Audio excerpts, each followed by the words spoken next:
Querido amigo, hoje o nosso alvo é iniciarmos as nossas considerações sobre a primeira carta do apóstolo Pedro. Hoje vamos conhecer os aspectos introdutórios dessa carta, que tem uma mensagem bem atual e desafiadora para as nossas vidas. Vamos estudar como enfrentar, como ter esperança diante dos sofrimentos. Vamos analisar os diversos aspectos introdutórios dessa carta, pois o conhecimento desses detalhes nos ajudarão muito a entendermos a razão pela qual Pedro escreveu o que escreveu, inspirado que foi pelo Espírito Santo. Vamos então às nossas considerações. Em primeiro lugar, consideremos uma introdução ao livro. Num incêndio que arrasou Roma no ano 64 d.C., Nério e seu amigo Tigelino não tiveram suas propriedades queimadas e logo foram levantadas suspeitas de que aquele incêndio era criminoso. Embora as suspeitas recaíssem no próprio imperador, depois de algumas manobras, a culpa recaiu sobre os cristãos. Para os romanos, os cristãos eram uma radicalização do judaísmo. A perseguição aos cristãos se intensificou e vários morreram martirizados. Segundo a tradição, Pedro também morreu em Roma por essa época. Mas antes de morrer, demonstrando o seu cuidado e desempenhando a sua tarefa, a tarefa que Cristo lhe designou de pastorear suas ovelhas, conforme João 21, Pedro escreveu suas 2 cartas para a edificação da igreja, para trazer esperança para os que sofriam perseguições, tribulações e toda série de injúrias. Em segundo lugar, vamos considerar o homem Pedro. Quando olhamos para a vida de Pedro, poderíamos até dar um título para ele, de pescador a pastor. Pedro, de pescador a pastor.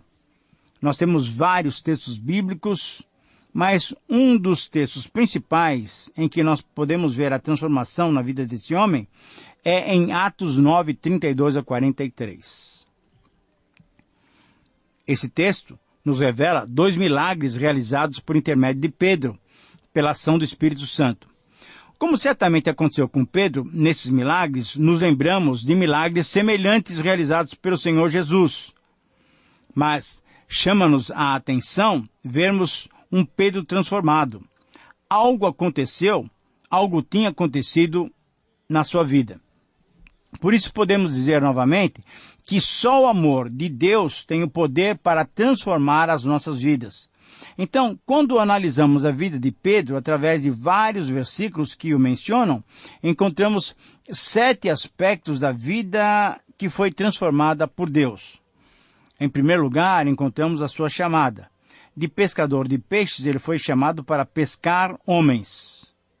Em segundo lugar, encontramos as contradições de Pedro. Veja só, às vezes ele era presunçoso, outras vezes ele era tímido e covarde.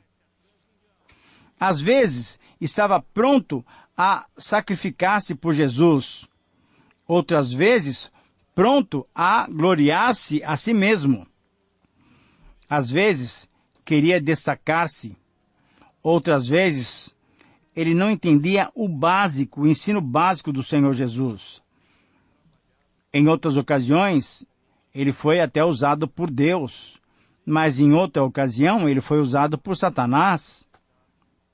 Às vezes, ele fazia grandes declarações, mas no fim, nós sabemos, ele negou a Jesus. Então, temos um homem com as suas contradições. Será que também nós não temos contradições em nossas vidas? Em terceiro lugar, encontramos a sua caracterização inicial. Ele foi inoportuno nas suas sugestões. Ele foi muito seguro de si. Ele foi despreocupado. Ele foi precipitado.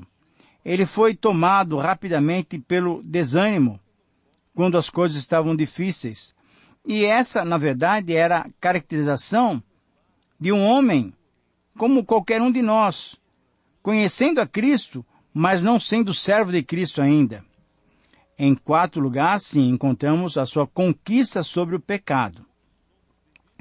Houve um arrependimento, Lucas 22, 61.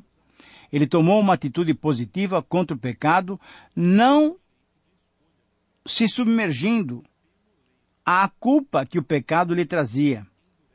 E aí a transformação se completou porque o Senhor Jesus recuperou, fazendo-o declarar que o amava. Nós precisamos fazer isso, declarar que amamos Jesus antes de qualquer coisa. É a maneira pela qual Ele mesmo vai nos transformar. Em quinto lugar, encontramos a capacitação que o Senhor deu a Pedro para o ministério. No cumprimento da promessa, ele recebeu o Espírito Santo. Ele tornou-se ousado e pregou, enfrentou até as autoridades. Na verdade, ele abriu as portas do reino aos judeus, conforme Atos 2, aos samaritanos, conforme Atos 8, aos gentios, conforme Atos 10. Ele operou milagres, o coxo, Ananias e Safira, muitos enfermos, Enéas, Dorcas, enfim. Ele foi um homem usado por Deus e tornou-se um líder da igreja. Na verdade, ele foi mudado de pescador em pastor. Em sexto lugar, encontramos a sua condição humana. Como homem igual a nós, mesmo tendo o Espírito Santo, ele teve momentos de fraqueza, conforme aquele que vimos já em Gálatas capítulo 2, versículos 11 em diante. E em sétimo lugar, encontramos a sua caminhada para a cruz. Pedro morreu crucificado como Jesus, por ordem de Nero, entre 64 e 67 depois de Cristo. Mas conforme a tradição, ele morreu crucificado de cabeça para baixo. Querido amigo, o mesmo Jesus que transformou a vida de Pedro quer e pode transformar a sua vida. Basta você permitir que ele se manifeste no seu viver. Você deseja essa transformação? Muito bem, agora podemos olhar para mais um aspecto da carta de Pedro. Vamos considerar a personalidade do autor da carta. Pedro é o mais conhecido dos apóstolos de Cristo. Ele era galileu, pescador de ofício, e fora trazido a Cristo por André, seu irmão, no princípio do seu ministério. No princípio do ministério do Senhor Jesus, Simão deixou o barco de pesca ao chamado de Jesus. Ele era um dirigente por natureza, muitas vezes ele serviu como porta-voz dos 12.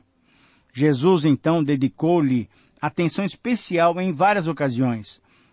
Mas ele era também uma pessoa impulsiva, vacilante, egoísta, precipitado até nas suas ações, rápido nas reações, porém ele era fiel e foi um grande porta-voz da mensagem do Senhor quando o Senhor o modificou.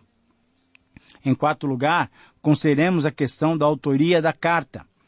Com relação às evidências externas, líderes da igreja primitiva fizeram frequentes referências a 1 Pedro e não há destaque em nenhuma delas de que haveria dúvida sobre a autoria de Pedro.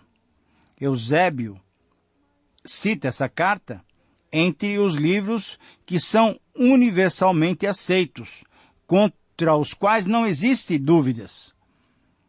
Assim também os pais da igreja, Irineu, Tertuliano, Clemente de Alexandria, Orígenes e até Teododo, confirmam o apóstolo Pedro como autor da carta.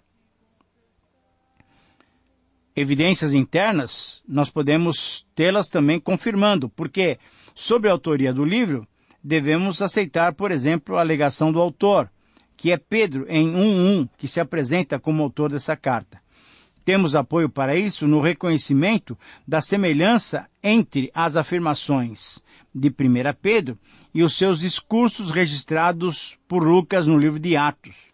O autor mostra muita familiaridade com os ensinos cristãos, sendo que ele foi testemunha ocular do ministério do Senhor Jesus Cristo. Em quinto lugar, Consideremos então agora os aspectos sobre a data dessa carta. Cada capítulo em 1 Pedro contém uma referência ao sofrimento. Quando a perseguição de Nero intensificou-se no final da década de 60, a resposta cristã foi colocar o compromisso com Deus, para o qual esta primeira carta de Pedro incentiva, colocar esse compromisso cristão acima do compromisso com o Estado. Então, podemos considerar a data de 63, 64 como uma provável data da escrita da carta. Embora a região na qual os leitores de Pedro viviam tivesse várias colônias judaicas, os gentios é que predominavam naquelas regiões. Então, em sexto lugar, vale a pena considerarmos a questão do local da origem. Desde que Pompeu, o general romano que sitiou Jerusalém, até que Tito a destruísse completamente e destruísse com Jerusalém o templo, os judeus provocados odiaram tanto o Império Romano que começaram a chamar a capital do Império, isto é, Roma, começaram a chamá-la de Babilônia, um símbolo do que era mais desprezível e mundano, que representava um mundo pagão e corrupto. Nós vemos isso também no livro de Apocalipse, Apocalipse 14, 16, 17, 18. São expressões que indicam Babilônia, mas que poderiam estar se referindo à cidade de Roma. Por isso também Pedro se refere a Roma dessa maneira, quando transmite aos destinatários da carta a saudação da igreja, entre aspas, que se encontra na Babilônia, conforme 5,13. Como muitos comentaristas entendem que não há nenhum argumento forte o suficiente para não aceitarmos a literalidade do local, a maioria dos estudiosos crê que essa é uma referência a Roma, como encontramos também no livro de Apocalipse que eu acabei de mencionar. Essa referência seria uma maneira de encobrir o local de origem da carta, o local onde estava ministrando o autor. Por isso, em sétimo lugar, nós devemos considerar a questão dos destinatários da carta. A ordem na qual as províncias são mencionadas logo no início da carta pode indicar a rota do portador da carta. Isso é, ele pode ter desembarcado no ponto e seguido o trajeto através das províncias da Galácia, da Capadócia e da Ásia, deixando então a região da Bitínia. Diante disso, podemos afirmar que 1 Pedro foi escrita para uma audiência mista. Mas que audiência mista é esta? Tanto comunidades cristãs, judaicas como gentios, e muitas vezes, em muitas dessas regiões, comunidades que já tinham gentios e judeus em harmonia. Essa carta foi dirigida para todas essas regiões. Então, você pode deduzir comigo também que era uma carta circular. Em oitavo lugar, consideremos a questão do tema da carta. A primeira ideia-chave da carta é percebida quando Pedro trata sobre o sofrimento e a perseguição por toda a carta, por toda a epístola.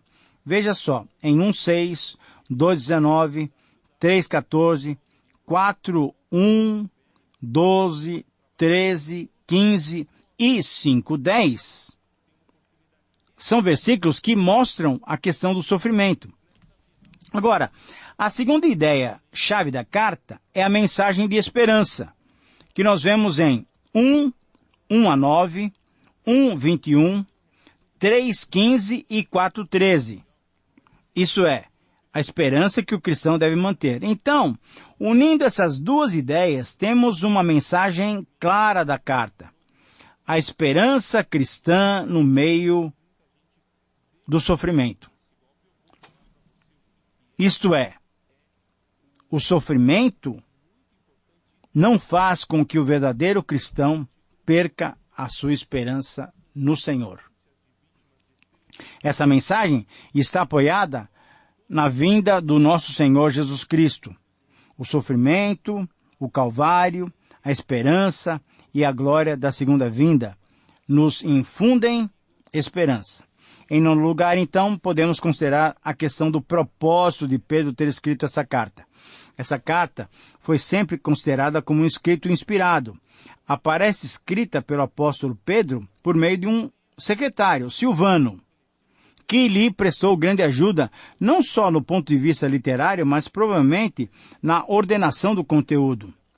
O propósito de Pedro é exortar os seus leitores a viverem de acordo com a viva esperança que recebem em Cristo. Pedro utiliza a exortação. Agora, vamos entender bem essa palavra. Exortação quer dizer encorajamento. Então, Pedro utiliza o encorajamento para apelar para a constância e fidelidade de uma vida condigna da esperança cristã, mesmo em meio às circunstâncias sofridas da vida. A carta destina-se a cristãos de diversas comunidades espalhadas pela vasta região da Ásia Menor, onde Paulo e seus colaboradores também haviam pregado o Evangelho. Pedro, quando escreve, encontra-se em Roma, chamando-a de Babilônia.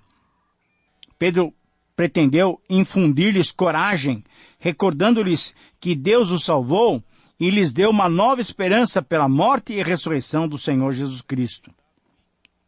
Pedro aconselhou-os a viverem e perseverarem na fé no meio de um ambiente hostil, de tal modo que os não cristãos reconhecessem as suas obras e louvassem a Deus por suas vidas. Em 10º lugar, consideremos a questão do gênero literário da carta. Pedro poderia ter aprendido melhor a se expressar na língua grega, e isso durante 30 anos aconteceu. Aqui temos uma carta, então, escrita e ditada para Silvano, ou Silas, como também ele é conhecido, e esses estudiosos que pesquisam bem detalhes da autoria indicam indícios da presença de hinos, credos e fragmentos de sermão em passagens como, por exemplo, capítulo 2, versículos 4 a 8 e capítulo 2, versículos 21 a 25. Vamos considerar agora, em 11º lugar, a questão da teologia da carta.